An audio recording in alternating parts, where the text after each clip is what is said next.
ಇದೆಲ್ಲವೂ ಕೂಡ ನಮ್ಮ ಕೇಂದ್ರದ ನಾಯಕರು, ನಮ್ಮ ಅಮಿತ್ ಶಾಜಿ ಅವರು, ನಡ್ಡಾಜಿ ಅವರು, ಎಲ್ಲಕ್ಕಿಂತ ಹೆಚ್ಚಾಗಿ ನಮ್ಮ ಹೆಮ್ಮೆಯ ಪ್ರಧಾನಮಂತ್ರಿ ನರೇಂದ್ರ ಮೋದಿಜಿಯವರು ನಿರ್ಧಾರ ಮಾಡ್ತಾರೆ.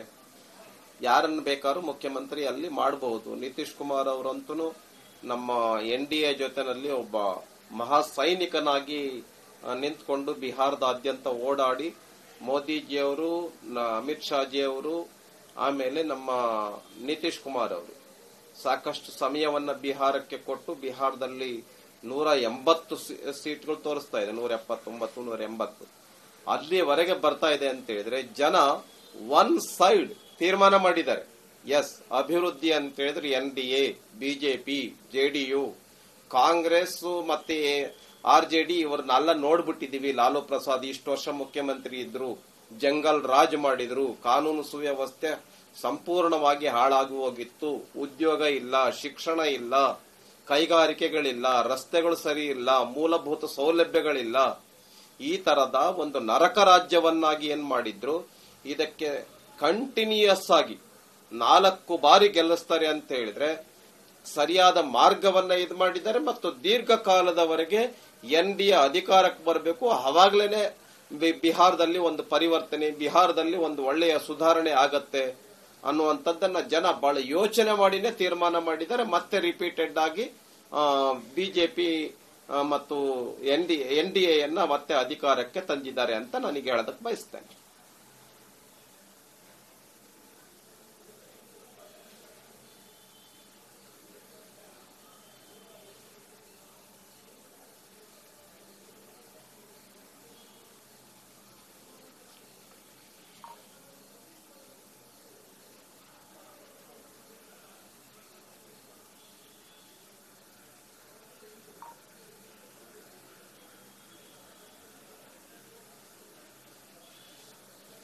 ನೋಡಿ ಸರ್, ನಾನು ಬೂಟಾಟಿಕೆಗೋಸ್ಕರ ಹೇಳ್ತಾ ಇಲ್ಲ. ನಮ್ಮ ಕರ್ನಾಟಕ ರಾಜ್ಯದಲ್ಲೂ ಕೂಡ ಇದೇ ಪರಿಸ್ಥಿತಿ ಇದೆ. ಇವತ್ತು ಬೆಲೆ ಏರಿಕೆಯಿಂದ ಜನ ತತ್ತರಿಸಿ ಹೋಗಿದ್ದಾರೆ. ಅಭಿವೃದ್ಧಿ ಅನ್ನೋದು ಸಂಪೂರ್ಣವಾಗಿ ಸ್ಥಗಿತಗೊಂಡಿದೆ. ಖಜಾನೆ ಖಾಲಿಯಾಗಿ ಹೋಗಿದೆ. ಭ್ರಷ್ಟಾಚಾರ ಮಿತಿ ಮೀರಿದೆ. ರಸ್ತೆಗಳು, ಬೆಂಗಳೂರು ರಸ್ತೆ ಗುಂಡಿಗಳು ಮುಚ್ಚೋದಕ್ಕೆ ಕಾಂಗ್ರೆಸ್ ಹತ್ರ, ಸರ್ಕಾರದ ಹತ್ರ ಹಣ ಇಲ್ಲ. ಆಮೇಲೆ ಉತ್ತರ ಕರ್ನಾಟಕದಲ್ಲಿ ರೈತರು ಹೋರಾಟ ಮಾಡ್ತಾ ಇದ್ದಾರೆ. ಕಬ್ಬಿನ ಬೆಲೆ ಏನು 3,500 ರೂಪಾಯಿ ಏನ್ ಕೇಳ್ತಾ ಇದ್ದಾರೆ. ಆ ಸಮಸ್ಯೆನ ಸಾಲ್ವ್ ಮಾಡದೇನೆ ನಿನ್ನೆ ಸುಮಾರು ಒಂದು 50ಕ್ಕಿಂತ ಹೆಚ್ಚು ಟ್ರ್ಯಾಕ್ಟರ್ಗಳನ್ನ ಸುಟ್ಟಿರ್ತಕ್ಕಂಥದ್ದು, ದೊಡ್ಡ ಹೋರಾಟ ನಡೀತಿರ್ತಕ್ಕಂಥದ್ದನ್ನ ನಾವು ನೋಡ್ತಾ ಇದ್ದೇವೆ. ಆಮೇಲೆ ಇಡೀ ರಾಜ್ಯದಲ್ಲಿ ಬೆಲೆ ಏರಿಕೆ, ಭ್ರಷ್ಟಾಚಾರ ತಾಂಡವಾಡ್ತಾ ಇದೆ. ಜನ ರೋಸಿ ಹೋಗಿದ್ದಾರೆ.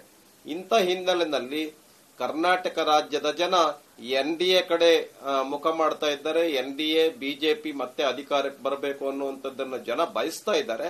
ಈ ಎಲ್ಲ ಹಿನ್ನೆಲೆಯಲ್ಲಿ ಈ ಚುನಾವಣೆಯ ನಂತರ ಮತ್ತೆ ಒಟ್ಟಿಗೆ ಕೂತ್ಕೊಂಡು ನಾವೆಲ್ಲರೂ ಸರಿಯಾದ ಯೋಜನೆಯನ್ನ ಮಾಡಿಕೊಂಡು ಪಾರ್ಟಿಯನ್ನ ಕಟ್ತಕ್ಕಂತ ಕರ್ನಾಟಕ ರಾಜ್ಯದಲ್ಲಿ ನಮ್ಮ ಮತ್ತೆ NDA ಸರ್ಕಾರ ಬರುವಂತದ್ರ ಕಡೆ ನಾವು ಯೋಚನೆ ಮಾಡ್ತೇವೆ. ಆ ನಿಟ್ಟಿನಲ್ಲಿ ನಾವು ಖಂಡಿತ ಕೆಲಸವನ್ನ ಮಾಡ್ತೇವೆ. ಆ ಒಂದು ವಿಶ್ವಾಸ, ಆ ಒಂದು ಭರವಸೆ ನಮ್ಮ ಕಾರ್ಯಕರ್ತರಲ್ಲಿ ಇದೆ ಅಂತೇಳಿ ನಾನು ಹೇಳೋದಕ್ಕೆ ಬಯಸ್ತೇನೆ.